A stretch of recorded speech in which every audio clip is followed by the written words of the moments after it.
What is going on, everybody? Welcome back to the channel. And today we have a story that is so fresh, so loaded with details, and so full of unexpected twists that I genuinely had to stop and double-check everything before hitting record because what is happening right now in New England involved not just one shocking trade connection, but an entire web of moves that are all about to collide at the exact same moment. We are talking a Jay Brown updates, a Kayshon Boutte trade revelation that nobody saw coming, mystery teams threatening to crash the party, and a roster domino effect that is going to change everything about how this Patriots offense looks when September rolls around. So if you are locked in on New England, this is the most important video you are going to watch today.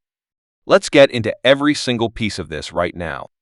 Let us start with the headline that dropped just hours ago and sent Patriots fans into an absolute tailspin, because this one is deeply personal and impossible to ignore. Mike Rice, one of the most respected and well-sourced Patriots reporters in the business, appeared on 98.5, the sports hub in Boston on Monday morning, and was asked directly about Kayshon Boutte's mysterious absence from the team's voluntary off-season workout program. And what Reyes said next stopped everyone in their tracks. Radio host Fred Toucher put it plainly: the insinuation being floated around Boston media circles is that Boutte already knows he is being traded.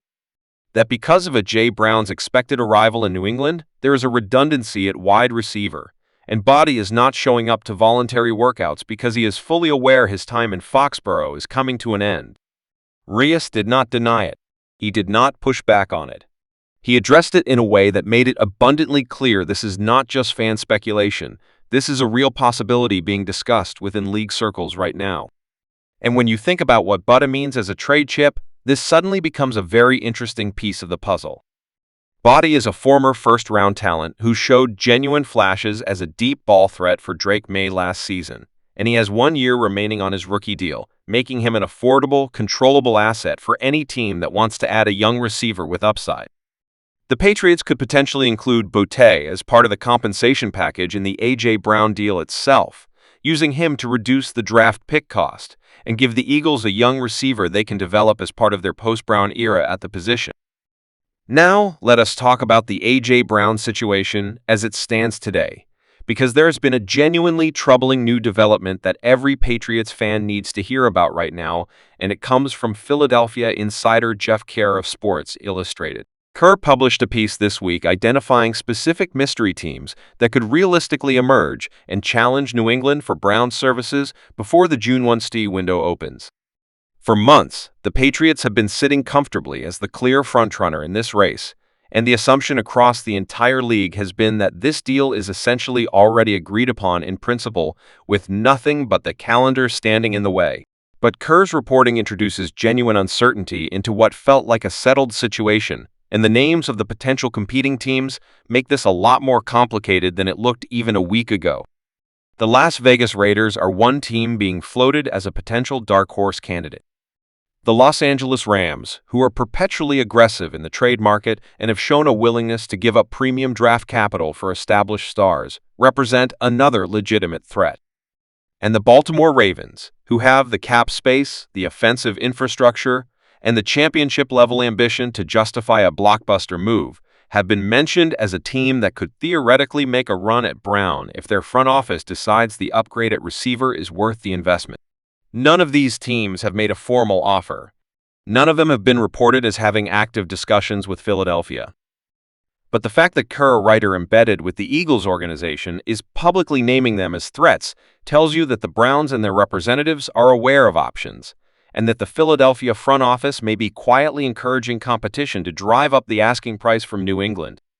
And speaking of the asking price, here is a detail that has gotten surprisingly little attention given how significant it is.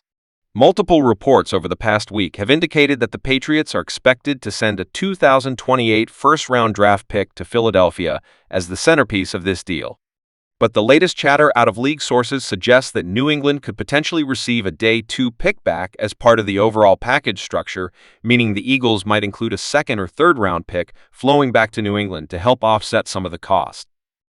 If that framework holds up, The true net cost of landing one of the most physically dominant wide receivers in the sport gets considerably more manageable for a team that already used significant draft capital during the 2026 NFL Draft by trading up in both the first and second rounds. The Patriots traded up to grab offensive tackle Caleb Lomu at number 28 overall and jumped up again in the second round to land edge rusher Gabe Jacas. 4 total trades across the draft weekend that left New England with just 9 total picks. They cannot afford to simply drain their future draft capital without thoughtful structuring, and the potential day 2 pick flowing back from Philadelphia in the Brown deal suggests both front offices are working hard to make this trade financially sensible for everyone involved. Now here is something that has been developing quietly in the background of all this Brown trauma and deserves a real spotlight, because the Patriots are not limiting their trade exploration to one name.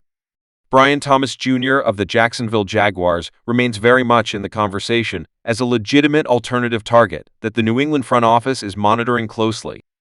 Thomas, who is just 23 years old and was a first-round pick 2 years ago, has elite physical tools, the kind of speed, size, and route running ability that projects as a genuine number 1 receiver at the professional level.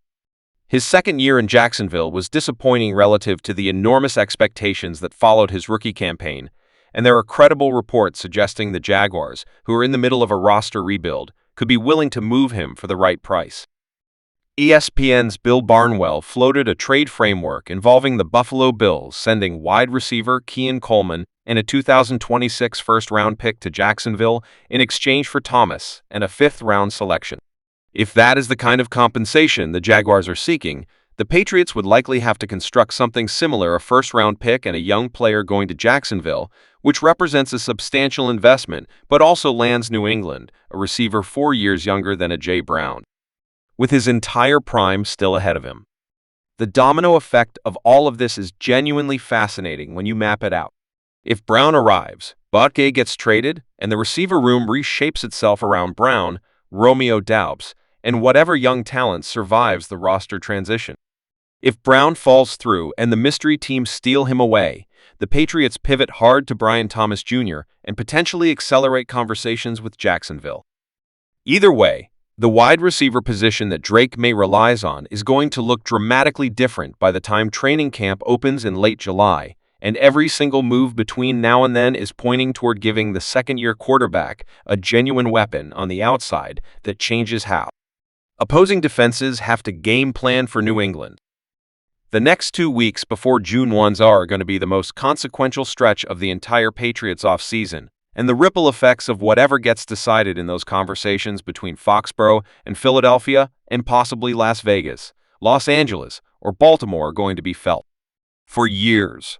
This franchise is building something real around Drake May. The roster pieces are falling into place everywhere except the one spot that matters most, and the resolution of this wide receiver situation is the final, defining chapter of a 2026 offseason that has already been one of the most dramatic in Patriots history.